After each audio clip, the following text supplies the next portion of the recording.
काँग्रेसने विचारलं पाहिजे किंवा तुम्ही 20-20 वर्षाला आमदार आहे, 25 वर्ष तुमच्याकडे खासदार आहे, महापालिका तुमच्याकडे आहे, तुम्ही काय केलं? कधी महापालिकेला निवडून आल्यात, कधी जिल्हा परिषदेला निवडून आल्यात, कुठली इलेक्शन लढवल्यावर ह्या लोकांनी ह्यांनी जी मोठं बोलायल्यात. तुम्हाला या निवडणूक संपलाय सगळं.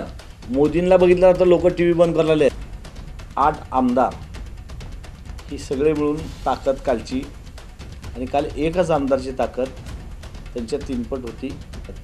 ह्या दोन्ही खासदारांनी सोलापूर शहरामध्ये साधं ऑफिस देखील काढलेलं आहे, जे गाढवाला गुळाची चव काय म्हणल्यासारखं काम झालेलं आहे.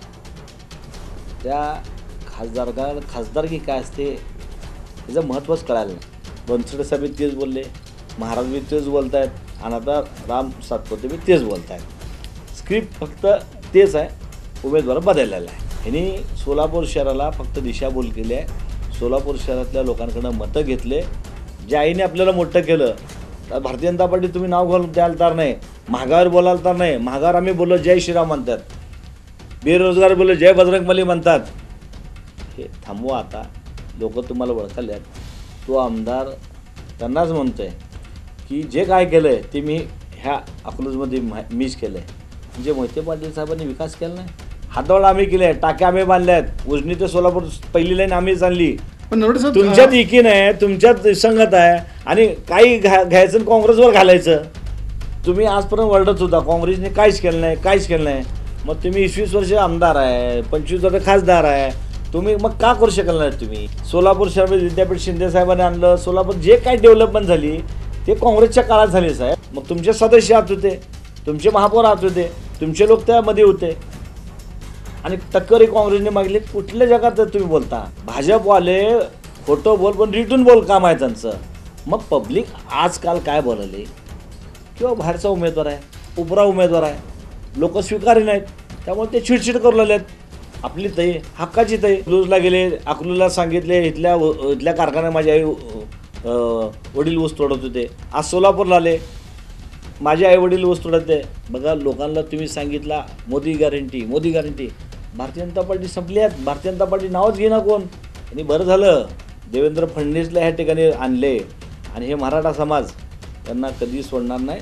दुसरं धनगर बांधव जे आहेत हे फडणवीसला कधी माफ करणार नाहीत. आता त्याच आमदारांनी सोलापूर शहरामध्ये येऊन शिंदे साहेबाची 4 माझी दक्षिण आफ्रिकेमध्ये दाखवून दे बाबा, सगळं तुझ्या नावावर करू. पण राम सातपुतेला सोलापूर शहरातलं काय माहीत नाही. ते स्क्रिप्ट वाचतात. आज वोट वोटिंग नाही आहे, त्यामुळे सरळ इलेक्शन आहे, आणि वोट वोटिंगमुळेच आमचं गेलं नुकसान झालं. सुभाष बापू जेवढं फिरेल तेवढं आम्हाला त्या ठिकाणी फायदा आहे त्यांच्या विरुद्ध लोकांचं. त्यामुळं आमदार प्रणिते हे खासदार, आणि पहिल्या लोकसभेतल्या महिला खासदार सोलापूर शहरात नरेंद्र विरुद्ध मराठाचा सामना आहे. आत्ता काही लोकांना ते वाईट वाटत आहे. आम्ही सगळे एकत्र आलो, त्यांच्या पोटात दुखा लागला आहे. तर समय से पहिले भाग्य से पहिले किसको कुछ नाही मिळता है.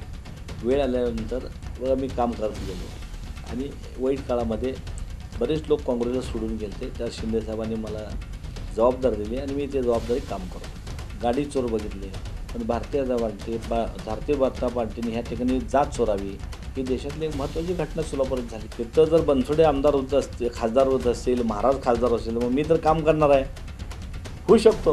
मी कोण भेटतो, मी 1,00,000 मतं देतो, 2,00,000 मतं देतो, काय बटन दाबलं तिकडं मतं जाणार आहेत का?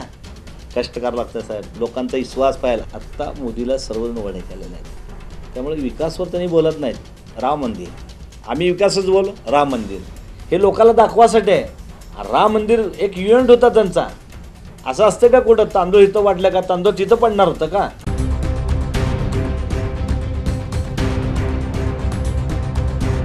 दर्शक नमस्कार. बोला बेधडक या कार्यक्रमामध्ये आपणा सर्वांचं स्वागत. लोकसभा निवडणुकीच्या अनुषंगानं आपण विविध राजकीय पक्षांचे जे नेतेगण आहेत, पदाधिकारी आहेत, त्यांना या व्यासपीठावर निमंत्रित करत असतो, आणि त्यांच्याकडून त्या पक्षाची एक भूमिका किंवा त्यांचा जो काही आत्मविश्वास आहे, त्यांची जी एक विचाराची भूमिका आहे, ती आपण आपल्या दर्शकांसमोर मांडत असतो. आज आपण काँग्रेसचे शहर अध्यक्ष चेतन नरोटे यांना निमंत्रित केलं. नरोटे साहेब, स्वागत आपलं बोला बेधडक या कार्यक्रमामध्ये. खरं तर आता लोकसभा निवडणुकीची रंगतच एकंदरीत सगळी वाढलेली आहे. देशभरात आपण पाहतो की निवडणुकीचा माहोल आहे, आणि देशाची स्थिती पाहिली तर एकंदरीत इंडिया आणि इंडिया आघाडी असा एक सामना, आणि महाराष्ट्रात तर सर्वात कमालीची चुरस आहे, कारण महाविकास आघाडी आणि महायुती असा एक थेट सामना होतोय. त्यातही आपण सोलापूरचा विचार करूयात. सोलापुरामध्ये एक परंपरागत लढत आपल्याला याच्यामध्ये दिसते, भाजप विरुद्ध काँग्रेसची. आणि यातही मुळात दोन्ही पक्षाच्या दृष्टीनं एक आव्हानात्मक अशी इथं परिस्थिती आहे. काँग्रेसकडून प्रणिती शिंदे आमदार या निवडणुकीच्या आखाड्यात उतरलेल्या आहेत. प्रतिष्ठेची लढत आहे. आणि भाजपला हा गड आपल्याकडं कायम राखायचा आहे. ही एक आव्हानात्मक अशी परिस्थिती आहे. महाविकास आघाडी आणि महायुती अशा एका समोरासमोर लढतीमध्ये आज मतदारांची मानसिकता कशा पद्धतीची आहे, मतदारांच्या मनात नेमकं काय चाललेलं आहे आणि निवडणुकीचा माहोल हा कशा पद्धतीचा आहे, ही सविस्तर अशी चर्चा आपण काँग्रेसचे शहराध्यक्ष चेतन नरोटे यांच्यासोबत करणार आहोत. नरोटे साहेब, सर्वात प्रथम असे की महाविकास आघाडी म्हणून निवडणुकीला सामोरे जात आहात. मतदारांसमोर जाताना कशा प्रकारची भूमिका आहे तुमची? कारण काँग्रेसचा हा गड तुम्हाला पुन्हा एकदा तुमच्याकडे खेचून आणायचा आहे. महाविकास आघाडी म्हणून आपण बघताय की कालच आमचे आमदार प्रणिती शिंदे यांनी खासदारकीचा फॉर्म भरलेला आहे. आणि जाऊन समुदाय कालचा बघितला तर राष्ट्रवादी असेल, शिवसेना असेल, कम्युनिस्ट असेल, आप आदमी पार्टी असेल, सर्वच पार्टीने काल योगदान फार मोठ्या प्रमाणात दिलं. आणि काल फॉर्म भरला त्यांच्या 3 पट गर्दी होती. त्यांच्याकडं 2 खासदार, 8 आमदार, ही सगळे मिळून ताकद कालची. आणि काल एकच आमदारची ताकद त्यांच्या 3 पट होती. याच्यावरून लक्षात येत आहे की ही इलेक्शन जनतेने हातात घेतलेले आहे. त्यामुळं महाविकास आघाडीकडून कालचा जो फॉर्म भरला त्यावेळेस सगळे त्या ठिकाणी उपस्थित होते. नरोटे साहेब, वातावरणच कशा पद्धतीचं आहे?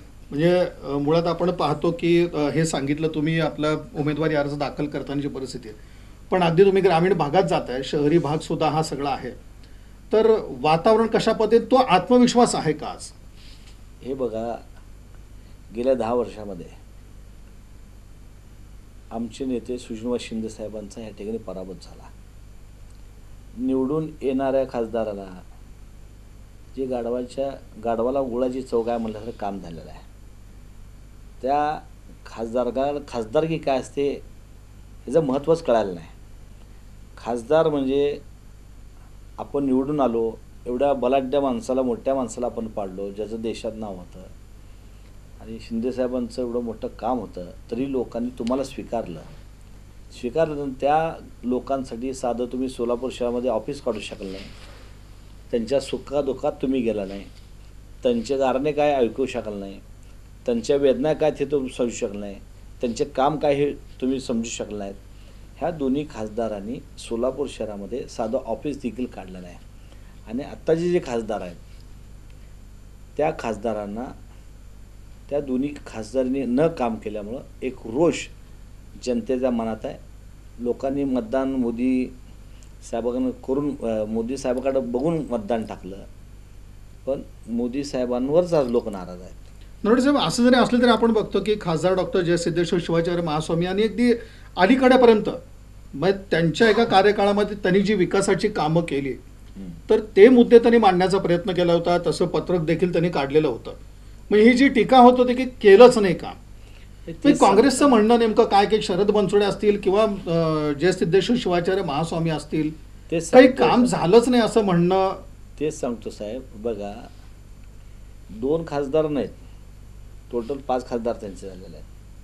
पहिले खासदार पश्चिम महाराष्ट्रामध्ये लिंगराज वल्ल्या झाले, ते भारतीय जनता पार्टीचे होते. दुसरे खासदार सुभाष बापू देशमुख हे भारतीय जनता पार्टीचे दुसरे खासदार होते. तिसरे खासदार प्रतापसिंह मोहिते पाटील होते. चौथे खासदार शरद बनसोडे साहेब होते. 5वे खासदार आत्ता महाराज होते. हे 25 वर्ष बघा. आणि गेले 20 वर्ष इकडं विजयकुमार देशमुख आमदार आहेत. बापू 5 वर्ष खासदार होते, 15 वर्षे आमदार आहेत. 20-20 वर्ष झालं हे मंत्री होते त्या काळामध्ये. त्या काळात पालकमंत्री होते. त्या काळामध्ये महापालिका तुमच्याकडे होती. त्या काळामध्ये राज्यात सत्ता तुमची होती. त्या काळामध्ये देशामध्ये सत्ता होती. आणि प्रश्न मात्र शिंदे साहेबांनी काय केलं हे लोक विचारतात. उलट काँग्रेसने विचारलं पाहिजे किंवा तुम्ही 20-20 वर्ष झाला आमदार आहे, 25 वर्ष तुमच्याकडे खासदार आहे, महापालिका तुमच्याकडे आहे, तुम्ही काय केलं? तुम्ही शिंदे साहेबांनी काय केलं हे सगळं सोलापूर शहराला माहीत आहे. विद्यापीठ कोण आणलं? शिंदे साहेबांनी आणली. पायन मेडिकल कॉलेज कोण आणलं? शिंदे साहेब आणले. सिव्हिल हॉस्पिटल कोण आणलं? शिंदे साहेबांनी आणले. अलीकडच्या काळामध्ये वंदे भारत एक त्यांचं फार चालू आहे. वंदे भारत आणले का? ह्याच्यावर ट्रेन आली होती का सोलापूरला? जे काय झालं ते काँग्रेसच्या काळामध्येच झालं साहेब.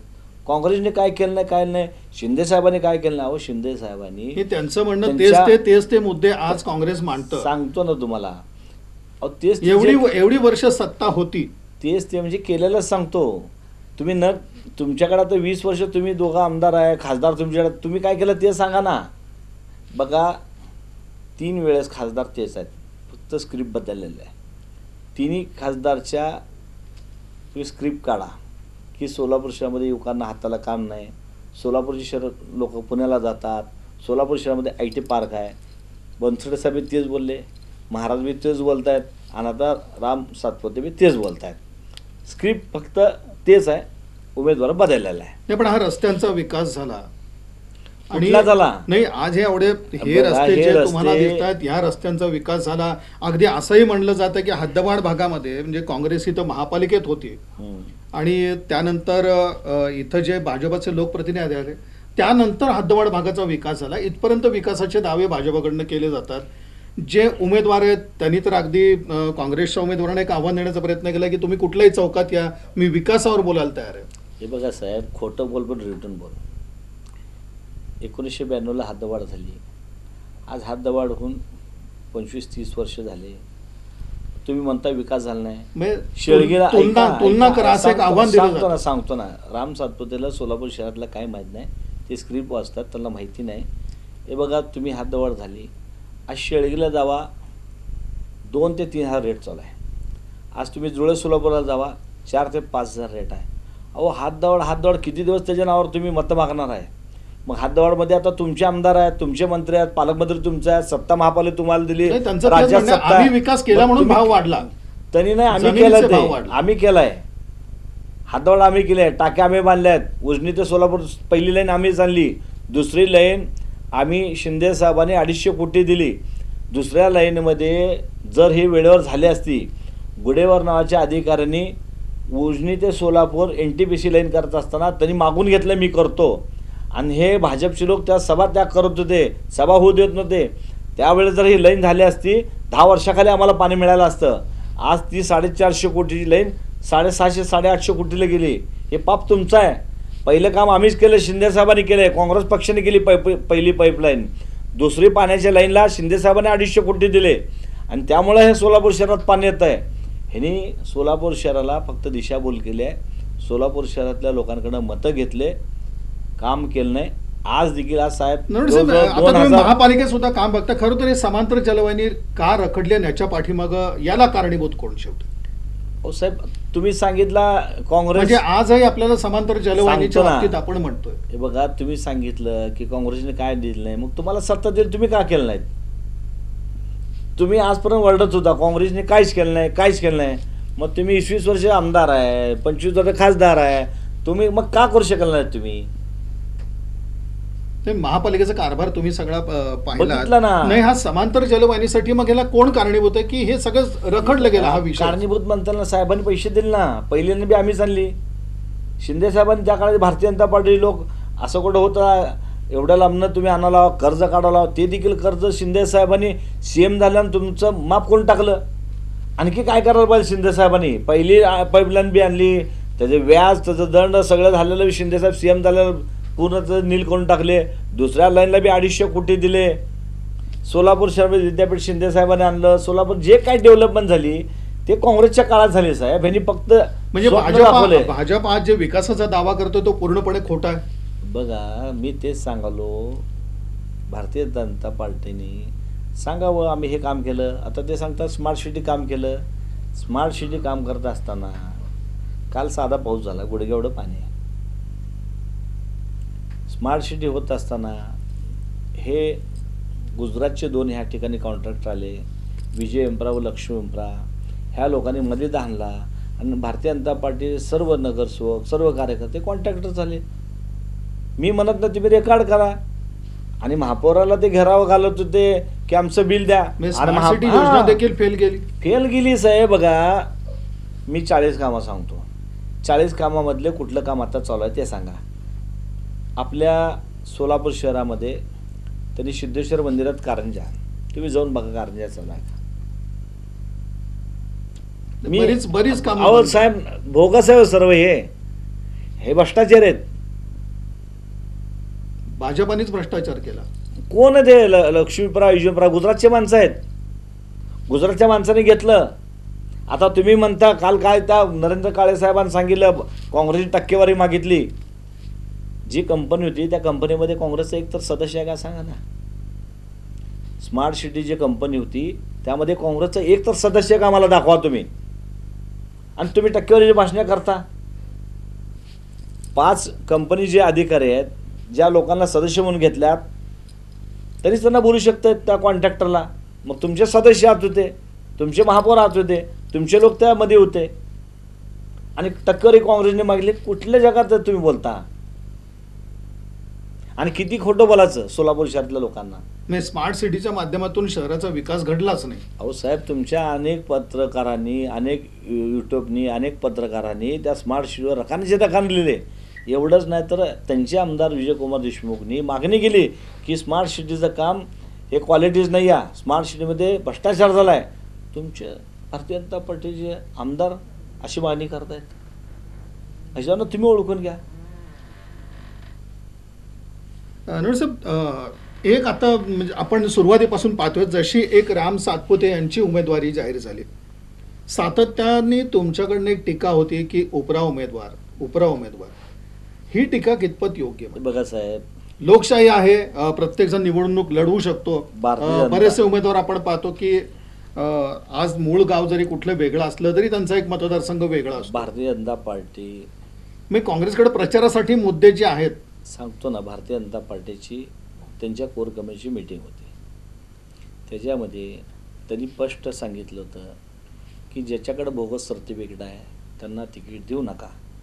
5 वर्ष लोकांनी आम्हाला फार सुनावलं आहे, फार लोकांच्या आम्ही बोलण्या खाल्लेल्या आहेत. देशामध्ये भारतीय जनता पार्टी एवढी मोठी पार्टी असताना पैसे चोर बघितले, गाडी चोर बघितले, पण भारतीय जनता पार्टीने ह्या ठिकाणी जात चोरावी ही देशातली एक महत्त्वाची घटना सोलापुरात झाली. जात चोरून त्या महाराजाला तुम्ही हवा केला, त्या महाराजाला चौकीला जावं लागलं, त्या महाराजाला अनेक वेळा पोलीस स्टेशनमध्ये जावं लागलं. हे नामुष्की आहे त्यांच्यासाठी. आणि आम्ही मागणी केलेली नाही. राजाभाऊ सरवदे यांनी मेळावा घेतला होता. त्या पत्रकार परिषद राजाभाऊ सरवदेनी की भारतीय जनता पार्टीने, ते त्यांच्या अलायन्समधले आहेत, रिपब्लिकन पार्टी आठवले गटाचे ते नेते आहेत, त्यांनी सांगितलं की आम्ही मागतोय आणि स्थानिक लोकांना ह्या ठिकाणी उमेदवार द्या. त्यानंतर भारतीय जनता पार्टीच्या कोर कमिटीमध्ये असं मागणी झाली त्यांच्या 10 लोकांमध्ये की स्थानिक नगर उमेदवार द्या. ही मागणी आमची आहे, भारतीय जनता पार्टीची मागणी आहे. भाजपवाले खोटं बोल पण रिटून बोल काम आहे त्यांचं. मग पब्लिक आजकाल काय बोलले किंवा बाहेरचा उमेदवार आहे, उपरा उमेदवार आहे, लोक स्वीकारे नाहीत, त्यामुळे ते चिडचिड करू लागलेत. आपली तई हक्काची तई लोक आता मुलाखत तुम्हाला द्यायलात ना. तुमचे कॅमेरे मोहोळला गेले, पंढरपूरला गेले, काय आम्ही जाऊन शिकवलो का लोकांना? लोक काय म्हणतात, राम सातपुतेच्या मध्ये अगदी ठासून सांगतात त्याच्यामध्ये की आई वडील जे आहेत ते ऊस तोड कामगार इथले होते. ते काय बी सांगतात बघा, त्यांनी हे सगळं सांगितल्यानंतर ते काही सांगतात सुद्धा तोच मुद्दा बघा. ते अकलूजला गेले, अकलूजला सांगितले इथल्या कारखान्यात माझे आई वडील ऊस तोडत होते. आज सोलापूरला आले, माझे आई वडील ऊस तोडत होते. त्याबद्दल आम्हाला काय म्हणायचं नाही. काँग्रेसची बिलकुल त्याच्यामध्ये मागणी नव्हती. भारतीय जनता पार्टीच्या कोर कमिटीमध्ये मागणी झाली की स्थानिक उमेदवार द्या आणि बोगस उमेदवार देऊ नका, ही त्यांची मागणी आहे. त्यांची मागणी आज लोक बोलत आहेत की स्थानिक उमेदवार पाहिजे होता. मग काय एवढे लोक आता बघा साहेब, असं काय झालं का की एक आव्हानात्मक अशी परिस्थिती आहे आणि अनपेक्षितरित्या राम सातपुतेंना भाजपने उमेदवारी दिली, हे काँग्रेस समोर काही आव्हान उभं राहिलेलं आहे? बघा साहेब, त्यांच्या पार्टीने निर्णय घ्यायचा होता. त्यांच्या पार्टीने पहिल्या विषयी सांगितलं की आमच्याकडं बनसोडे साहेब आहेत, दुसऱ्या दिवशी सांगितलं की राम सातपुते साहेब आहेत, तिसऱ्या दिवशी सांगितलं की कांबळे कॅन्डिडेट आहे, चौथ्या दिवशी सांगितलं की विजयकुमार देशमुख कॅन्डिडेट आहे. अहो दररोज एक दिवस तरी बदलत होते.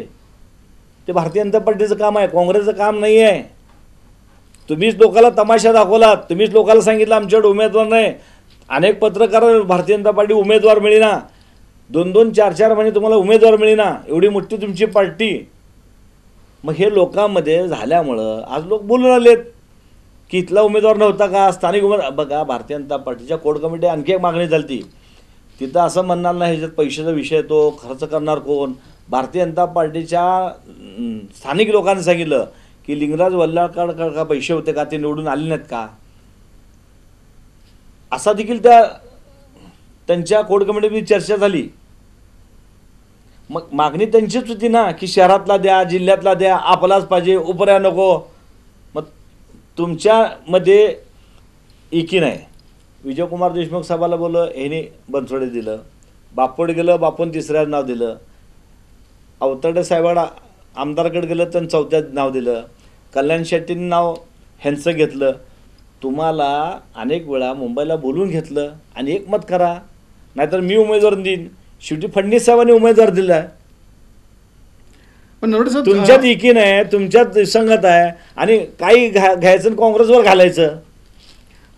एक असं तुम्हाला म्हणजे ही लढत काही सहज सोपी वाटते का? कारण एक आपण आता बघितलं म्हणजे काँग्रेसच्या दृष्टीने आपण विचार करू, एक मतदारसंघ सोडला शहरमध्ये, तर बाकीचे जे 5 मतदारसंघ आहेत ते सत्ताधारी पक्षाकडे आहेत, महायुतीचे असे आमदार आहेत तिथं.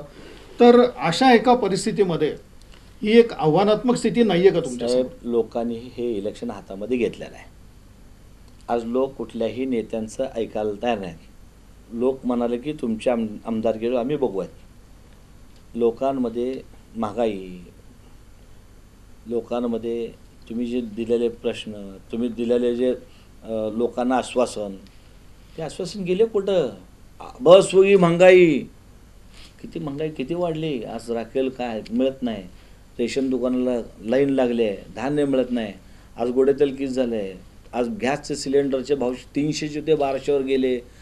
अहो, हे सगळ्या गोष्टी लोकांच्या लक्षात आल्या. जुमलेबाज आहे ह्यांचा अजिबात. बघा, लोकांना तुम्ही सांगितला Modi guarantee, Modi guarantee, Bharatiya Janata party संपली आहेत. भारतीय जनता पार्टी नावच घेणार कोण. मोदी गॅरंटी, भारतीय जनता पार्टीची गॅरंटी पाहिलं का नाही? पण शेवटी भाजपचं नेतृत्व आहे, मोदी. भाजपाचं नेतृत्व पण मोठं कोणामुळे झालात? भारतीय जनता पार्टी. ते विसरलात का तुम्ही लोक? ज्या आईने आपल्याला मोठं केलं, तर भारतीय जनता पार्टी तुम्ही नाव घालून द्यायला तर नाही, महागावर बोलायला तर नाही. महागावर आम्ही बोललो जय श्रीराम म्हणतात, बेरोजगार बोललो जय बजरंगबली म्हणतात. हे थांबवा आता. लोक तुम्हाला ओळखले आहेत. त्यामुळे ही इलेक्शन लोकांनी हातात घेतलेलं आहे. तुम्ही सांगितलं की 5 आमदार त्यांचे आहेत. मी तुम्हाला सांगतो, आज दिलीप माने साहेब आमचा प्रचार करायला आहेत आणि सुभाष बाप्पू जेवढं फिरेल तेवढं आम्हाला त्या ठिकाणी फायदा आहे. त्यांच्या विरुद्ध लोक आहेत सध्याला. मोहोळ तालुक्यातील तुम्हाला आज सांगतो, लोकांनी इलेक्शन हातात घेतले. मोहोळ पंढरपूरला आम्हाला मोठ्या प्रमाणामध्ये 60-40चा फरक दिसेल तुम्हाला. म्हणजे भगीरथ भालके सुद्धा सोबत आहेत. भगीरथ भालके आमच्याकडे आहेत, पाटील आमच्याकडे आहेत. म्हणजे परिस्थिती आता बघा, महेशांना कुठे गेलो आमच्याकडे नव्हते, ते गेलो महाराजांच्या सहीला गेले होते, ते शिवसेनेत होते. आज महेश कोटे आमचं काम करतायत. आडम मास्तर हे वंचितला पाठिंबा होता, वंचित आमचं काम करताय. गेल्या वेळेस ह्यांचा जो उमेदवार होता वंचितचा, त्याला MIMचा पाठिंबा होता. आज MIM उमेदवार केलं नाही. आज वोट वोटिंग नाही आहे. त्यामुळे सरळ इलेक्शन आहे आणि वोट वोटिंगमुळेच आमचं गेलं नुकसान झालं. लिंगायत समाजाचा उमेदवार असल्यामुळं महाराजचे भक्त होते, ते महाराजचे भक्त लिंगायत म्हणून त्या ठिकाणी त्यांना मतदान पडलं होतं. त्यानंतर वंचितमुळे आमचे मोठ्या प्रमाणात मतं गेलते आणि वंचितला सपोर्ट होता, MIMचा होता, वंचितला सपोर्ट होता, कम्युनिस्टचा होता. ते सर्व पार्ट्याच आमच्याबरोबर आहेत. त्यामुळं आमदार प्रणिते हे खासदार आणि पहिल्या लोकसभेतल्या महिला खासदार सोलापूर शहरातल्या, आजपर्यंत सगळे पुरुष गेले, पण सोलापूर शहरातनं पहिल्या महिला खासदार लोकसभेत जातील. नरोडे साहेब, हे सगळं म्हणजे तुम्हाला ती खात्री आहे, पण आणखीन एक बाजू आपण निवडणुकीच्या काळातले जर पाहिले, म्हणजे अगदी उपमुख्यमंत्री देवेंद्र फडणवीस सुद्धा म्हणतात की हा जो सामना आहे तो आता आपण इथं आता लोकलला जर म्हणलं की राम, त्यांचं सर म्हणणं आहे की सातपुते विरुद्ध काही प्रणिती शिंदे असा सामना नाही. हा सामना त्यांच्या मते नरेंद्र मोदी विरुद्ध राहुल गांधी असाच सामना आहे. आणि मोदी म्हणून होणारं मतदान किंवा मोदी म्हणून लोक जे काही मतदान करतात दरवेळेला, तर ही परिस्थिती आता राहील का? जसं ते काल म्हणाले ना, म्हणजे नरेंद्र विरुद्ध राहुल गांधींचा हा सामना आहे. मी असं म्हणेल, नरेंद्र विरुद्ध मराठाचा सामना आहे. ह्या देशाचे गृहमंत्री असताना मराठा समाजांना तुम्ही आश्वासन दिलात की तुम्ही ह्या महाराष्ट्रामध्ये त्यांना आरक्षण देतो. त्या महाराष्ट्रांच्या आई बहिणी माता भगिनींना गोळ्या कुठं कुठं लागल्या, त्यांच्या पायात लागल्या, त्यांच्या हातात लावल्या, वयस्कर लोकांना मारलं गेलं, त्यांचं वयाचं भान बघितलं नाही, कित्येक लोकांना फोडलं गेलं. आणि बरं झालं देवेंद्र फडणवीसला ह्या ठिकाणी आणले आणि हे मराठा समाज त्यांना कधी सोडणार नाही. दुसरं धनगर बांधव जे आहेत हे फडणवीसला कधी माफ करणार नाहीत. अनेक वर्ष झालं आम्ही सगळे धनगर आरक्षण, हे बघा महाराष्ट्रातलं बारामती एक केंद्रबिंदू आहे.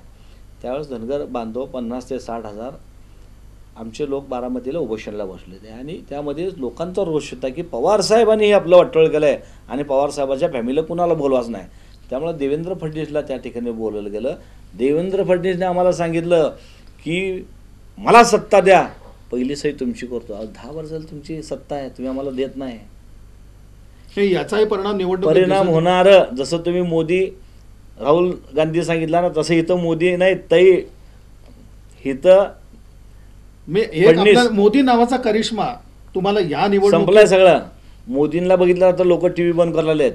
मणिपूरमध्ये बघता की नग्न महिलांची दिंड काढली जाते, कुस्तीपट्टीचं महिलाची आबरू लुटली जाते, त्यावेळेस मोदी काय बोलत नाहीत. आज मोदीवर खरं तुम्हाला सांगतो, जी भारताची गंगाजळ होती त्यांनी संपवलेली आहेत. अहो किती लोकांना तुम्ही 124 जे उद्योगपती आहेत, अंदानी आबानी, अशा लोकांना तुम्ही खैरात देता आणि इकडं गरिबांना लुटता, खिसे सगळ्यांचे कट करता. आज काय GST, तुम्ही कामात असेल चहा प्यायला जा किस्सा कट, रेल्वे तिकीट काढा किस्सा कट, तुम्ही सोनं घ्यायला जावा किस्सा कट, पेट्रोल भरायला जावा GST कट, तुम्ही काही घ्या खरेदी करा, साधा बिस्किटचा पुडा घ्या त्यात देखील तुमची GST कट आहे. हे किस्सा मारणारा माणूस आहे. 2000 शेतकऱ्याला द्यायचं, 18% त्यांच्याकडे टॅक्स गोळा करायचा, 2000 द्यायचं आणि 18,000 काढून घ्यायचं. आत्ता मोदीला सर्वजण वडे केलेले आहेत. त्यामुळे विकासवर त्यांनी बोलत नाहीत. राम मंदिर, आम्ही विकासच बोल, राम मंदिर, आम्ही बेरोजगार जय हनुमान, हे असल्या पद्धतीच्या सगळ्या घोषणा आहेत. त्यामुळं ह्या वेळेस ही जुमलेबाजी त्यांची चालणार नाही आणि येणाऱ्या काळामध्ये लोक ह्यांना वळखलेले आहेत. त्यामुळं 5 मतदारसंघ थोडं आम्ही शहर उत्तरला अजून अडचणीत आहे, पण शहर उत्तरमध्ये देखील शिवसेना आणि राष्ट्रवादी महेश अण्णा ह्या दोघांमुळं तिथं त्यांचा रथ ह्या थांबेल आणि 5 मतदारसंघामध्ये नाही. नरवडे साहेब, बरं झालं एक शहर उत्तरचा एक तुम्ही मुद्दा काढला. हे जे शहर उत्तरचं नेहमीच एक मताधिक्य आहे, हे देखील मोडीत निघेल असा विश्वास वाटतो का तुम्हाला? 100%. आणि ते म्हणजे तो कशाच्या जोरावरती सांगतो लोकांना. शहर उत्तर हा सुरुवातीपासून भाजपचा बालेकिल्ला राहिला ना साहेब. ह्या 6 महिने वर्षामध्ये किंवा 2 वर्षामध्ये दुसऱ्या बाजूला शिंदे सेनेने सुद्धा एक असं आव्हान दिलंय की शहर मध्यमधनं आम्ही एक मोठं लीड भाजप उमेदवाराला देऊ. अगदी शहर मध्यमधून सांगतो ना, कोण भला होते, कधी महापालिका निवडून आल्यात, कधी जिल्हा परिषद निवडून आल्यात, कुठली इलेक्शन लढवल्यावर ह्या लोकांनी ह्यांनी जी मोठं बोलायल्यात. साहेब 10,000 मतं मी घेतल्या, 10,000 मताला काय राबावं लागतं ते मला माहीत आहे.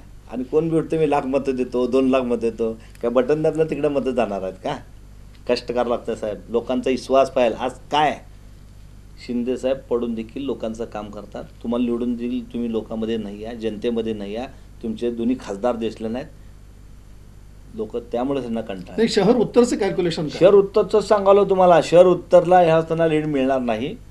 शिवसेना आमच्यावर आहे, 10 वर्षात त्यांचे खासदार फेल गेलेले आहेत आणि राष्ट्रवादी देखील आमच्यामुळं आणि कम्युनिस्टच्या देखील काय लोक तिथं आहेत. हे सगळं गणित घातलं तर लोकांमध्ये एक रोष आहे. आणि ही लोकसभा कशा असते साहेब, लोकसभा हा मतदारसंघ फार मोठा आहे आणि लोकांनी कोठेंच्या बळावरती शहर उत्तर होऊ शकतं. महेशांना आमचं त्या ठिकाणी मन लावून काम करलेले आहेत. दिवसा आम्ही बघतो, संध्याकाळी बघतो, त्यांनी मिटिंग लावलेल्या आहेत, कॉर्नर मिटिंग लावले आहेत, सभा घेऊ लागल्या आहेत आणि हे 2-3 सपोर्ट बघितलं, शहर उत्तर देखील ह्या बऱ्यापैकी आम्ही लेवल आणू शकतो.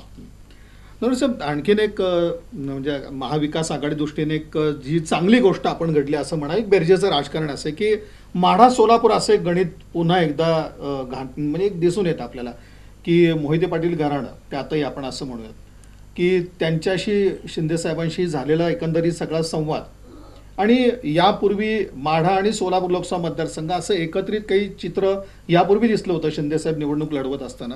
आता तेच चित्र पुन्हा एकदा समोर येताना दिसतं आहे. याच्या पाठीमागची भूमिका काय होती? हे मला योगायोग शिंदेसाहेब मला तिथं अकलूज जायला मिळालं आणि पवारसाहेब शिंदेसाहेब आणि आमचे मोहिते पाटील दादा एकत्रित आले. हे आमच्या जिल्ह्यासाठी व शहरासाठी फार महत्त्वाचं आम्हाला वाटतं आहे. मोहिते पाटलांच्या घरामध्ये एकेकाळी खासदार त्यांचे राहत होते, खासदार त्यांचे राहत होते. आज त्यांच्या घरात खासदार लोकांना त्यांनी निवडून दिला, आमदार असा बाहेरचा आणला. तो आमदार त्यांनाच म्हणतो आहे की जे काय केलं आहे ते मी ह्या अकलूजमध्ये मीच केलं आहे. म्हणजे मोहिते पाटील साहेबांनी विकास केला नाही, मोहिते पाटील साहेबांनी तिथं कामं केली नाहीत.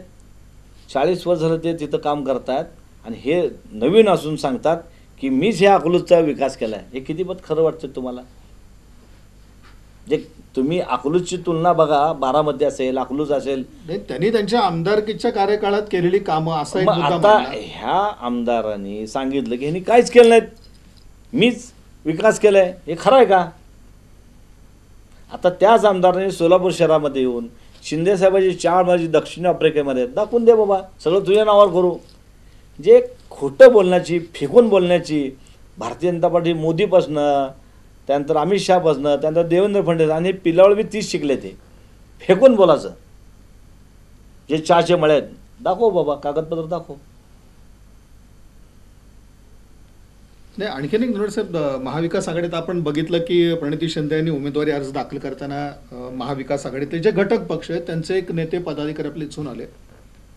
ते त्यावेळेला दिसले. रोजचा जो प्रचाराचा एकंदरीत संबंध भाग आहे, खरंच एक समन्वय तुम्हाला दिसून येतोय का? त्याच्यामध्ये ती साथ कशा प्रकारे मिळताना तुम्हाला दिसते? ह्या सर्व गोष्टीचा मी समन्वयक आहे आणि त्यावर एक आमची कमिटी आहे. त्या कमिटीमध्ये विनोद बसलेला आम्ही दररोजचे कार्यक्रम राष्ट्रवादीनी म्हणजे जे खरडमल साहेब आहेत आम्ही त्यांना पोचवतो आहे. इकडं शिवसेनेमध्ये आम्ही अजय दासरे त्यांना पोचवतो. ते त्यांच्या खालच्या लोकांना करतात. आम्ही सगळे मिळून सध्याला प्रचार करतो आहे आणि जवळपास 15 सभा ह्या काँग्रेसने नियोजित केलेल्या आहेत, 15 सभा राष्ट्रवादीने नियोजित केल्या आहेत आणि 15 सभा शिवसेनेने केल्या आहेत. ह्या पंचायत सभेला आम्ही कॉमन म्हणून फिरणार आहे. म्हणून साहेब, ही खरं तर ही सगळी अन्य मंडळी तुमच्या विरुद्ध लढलेली आहे आणि आता मात्र ते तुमच्या बरोबर दिसत आहेत. ह्याला आपण अगदी असं म्हणायची, मनापासूनची साथ म्हणायची का? आता हे बघा साहेब, आत्ता काही लोकांना ते वाईट वाटायला आहे. आम्ही सगळे एकत्र आलो, त्यांच्या पोटात दुखायला लागलं आहे. हे बघा, त्यांच्या लक्षात आलं दिलीप माने साहेबांच्या किंवा आपला मतदारसंघ होता, आपण आपल्या मतदारसंघात येऊ शकतो. आणि महेश अण्णाला देखील लक्षात आलं की ते शहर उत्तरला 52,500 मतं खाल्ले होते. अण्णाचे देखील लक्षात आलं. त्यामुळे जे लोक पडले होते ते लोक आता एकत्र झाले आणि एकत्र झाल्यामुळे सगळ्यांना आता मतदारसंघ आहेत आणि सगळे त्या ठिकाणी आपल्या आपल्या परीने लोकसभेच्या तयारीत, विधानसभेची त्यांची तयारी चाललेली आहे. नाही, याच ह्याच्याने प्रश्न विचारायचा वाटतो की अगदी म्हणजे उपमुख्यमंत्री देवेंद्र फडणवीस सुद्धा म्हणाले या संदर्भात की काँग्रेसकडून कुठेतरी या नेत्यांना नादी लावण्यात येतं. मी आपण आडम मास्तरांचा विचार केला तर त्यांना कुठेतरी मग ते शहर मध्यसाठी नादी लावलं गेलं किंवा अगदी महेश कोठेंच्या बाबतीत जर म्हटलं तर त्यांना शहर उत्तरसाठी नादी लावलं गेलं.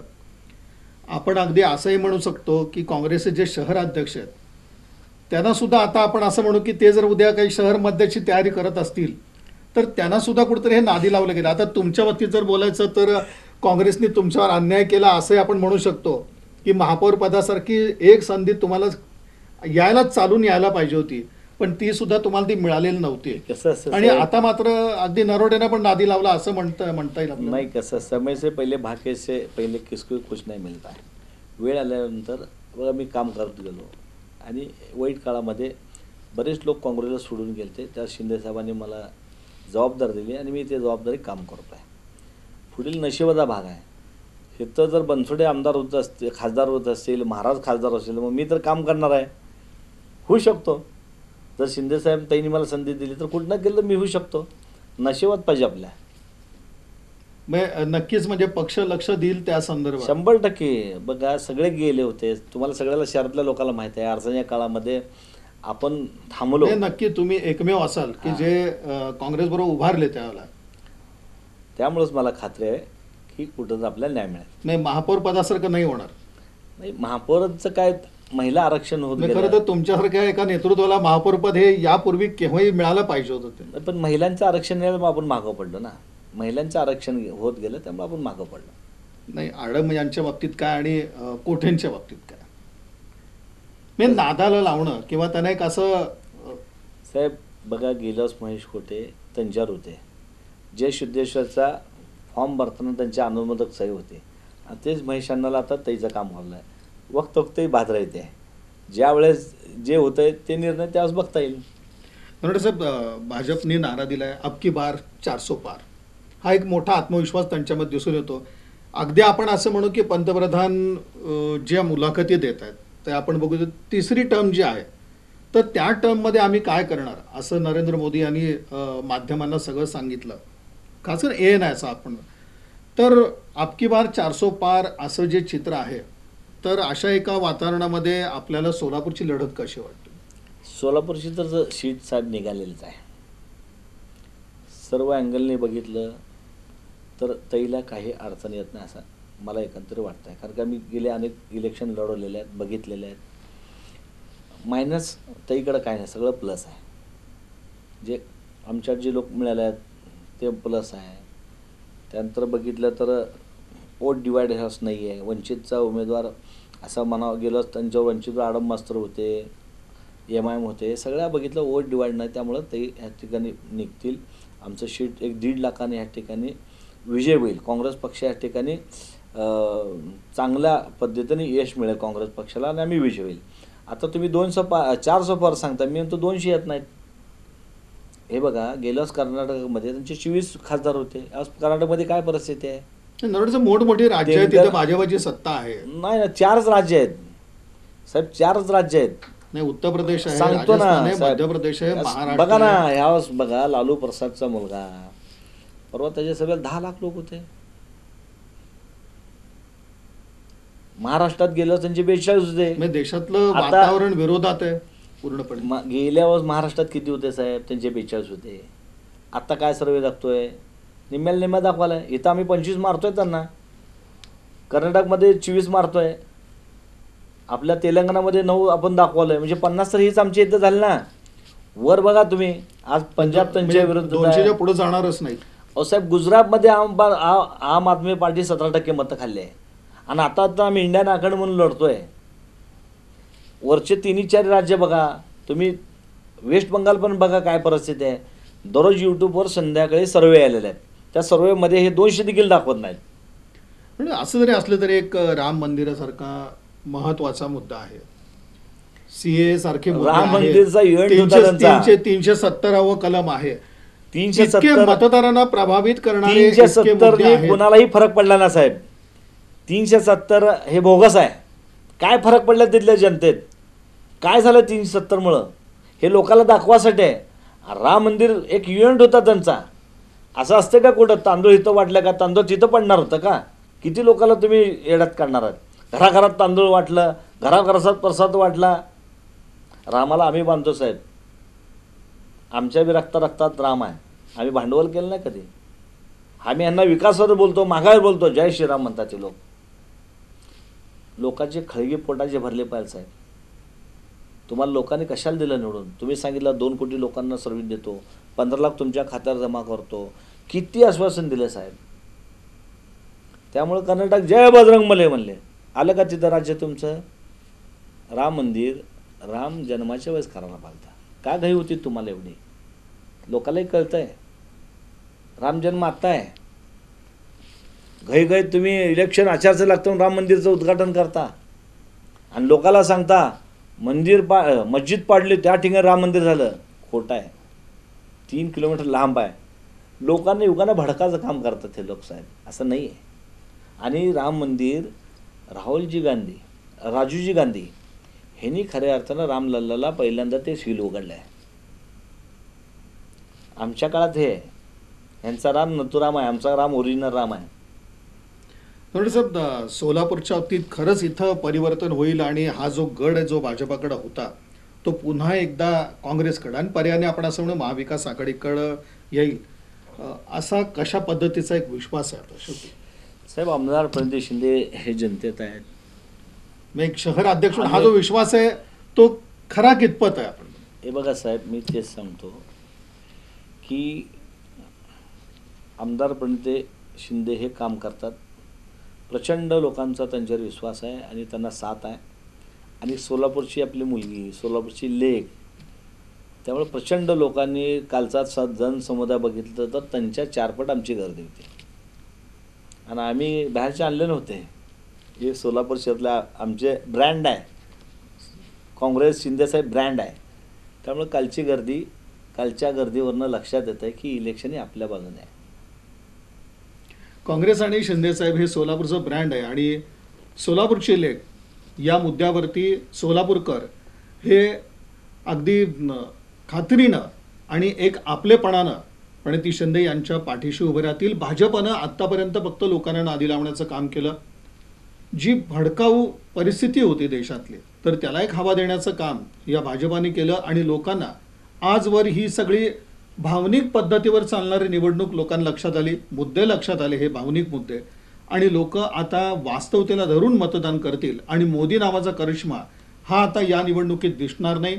सोलापुरात महाविकास आघाडीच बाजी मारेल आणि महाराष्ट्रातही अशाच पद्धतीचं चित्र दिसेल आणि देशात भाजपा 200 पार देखील जाऊ शकणार नाही असा एक विश्वास काँग्रेसचे शहर अध्यक्ष चेतन नरोटे यांनी व्यक्त केला. याचबरोबर महाविकास आघाडी म्हणून आम्ही एकत्रितपणे लढतो आहोत, चांगला समन्वय आहे आणि याचा चांगला परिणाम हा येणाऱ्या निवडणुकीत आपल्याला दिसेल अशी देखील एक त्यांनी विश्वासाची भावना व्यक्त केली. अर्थात हे सगळं चित्र स्पष्ट व्हायला 4 जून उजाडावं लागणार आहे आणि ही निवडणूक खऱ्या अर्थानं आपण असं म्हणत की मतदारांच्या हाती आहे.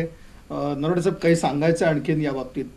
हे लोकांनी बघा गेलं, लोकांना फार पडलं. महागाई असेल, महागाई असेल, तानाशाही असेल, हुकुमशाही असेल, 2 राज्याचे मुख्यमंत्री जेलमध्ये, हे लोकांना सगळ्याला कंटाळल्यात. आणि सोलापूर शहरामध्ये तर आपण 10 वर्ष मागं गेलो आहे साहेब. जे खासदार दाखवा, 1000 रुपये मिळवा, खासदारांनी खरं तर फार मोठी त्यांना या ठिकाणी संधी मिळाली भारतीय जनता पार्टीला. ठीक आहे, खासदार नाही, तुम्ही सांगणार तर लोक होता ना, तुमच्या लोकांना तर जे ज्येष्ठ आहेत त्यांनी तर सांगायला पाहिलं तर लोकात जावा, कामं करा, सुखात दुखात जावा. तुम्ही मतं मागायला सगळे आता कामाला लागलात, त्यावेळेस त्याच खासदाराला वेळेवर जर तुम्ही ऑफिस काढायला लावून त्यांच्या हातनं काम करायला पाहिलं तर हे तुम्ही काहीच केलं नाही. त्यामुळे लोक तुम्हाला लोक माफ करणार नाहीत.